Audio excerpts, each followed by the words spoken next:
ला युरीदून उलुव्वन fill earthy वला फसादन।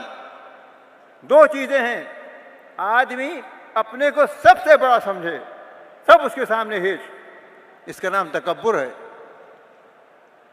और दुनिया के अंदर फसाद फैलता रहे, लोगों की जान और माल एक दूसरे हड़प करते रहें, उनको डरा कर रखा जाए, उनको पनपने न दिया जाए, ये फसाद है।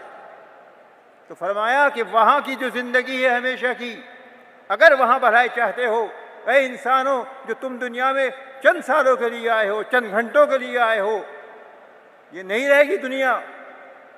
सारी दुनिया की ताकत, फिरौन जैसी ताकत हो, कारून जैसी ताकत हो, सब मिट्टी मिल गए। इसलिए दिमाग इंसान का मगरूर होता है, उसको सबक सिखाया जा रहा है, तो है कौन, कैसे आया।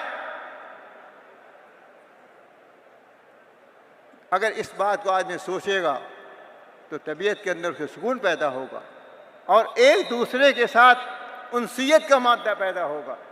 कुरान करीम में बताया, इन हकीकत है वो, या अय्युहन्नास, या अय्युहल मुस्लिमून नहीं कहा गया, या अय्युहन्नास, ऐ तमाम इंसानों, तुम्हें सुना रहे हैं, इत्तकू रब्बकुमुल्लज़ी खलक़कुम मिन नफ्सिन वाहिदा, तुम्हारा मालिक है, पालनहार है, एक जान से तुमको पैदा किया।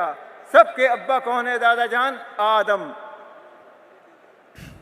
व खलक़ मिन्हा ज़ौजहा, उनसे उनकी अहलिया मोहतरमा पैदा कर दी, और फिर दोनों से नस्ल चली है, बेशुमार चल रही है, चलती रहेगी जब तक अल्लाह ताला को ये दुनिया आबाद रखनी है। इसलिए ये कहा जाता है, हदीस में मौजूद है कि अल खल्क़ इयालुल्लाह, सारी मखलूक अल्लाह ताला का कुंबा है। अल्लाह ने अल्लाह का पैदा करता है।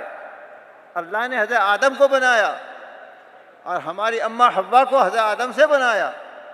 इसलिए जैसे एक घर में, एक ख़ानदान में एक दूसरे के साथ उल्फत और मोहब्बत होती है, इसलिए इंसानियत के रास्ते से मोहब्बत होनी चाहिए और वो जज्बा हो जो नबी करीम सल्लल्लाहु अलैहि वसल्लम ने फरमाया कि सबसे बढ़िया इंसान, खैरुल मुस्लिमीन ने कहा जा रहा, खैरुन नास कहा जा रहा है, सबसे बढ़िया इंसान वो है कि जो लोगों के नफ़े के काम करे, नुकसान के काम से उनको बचाए।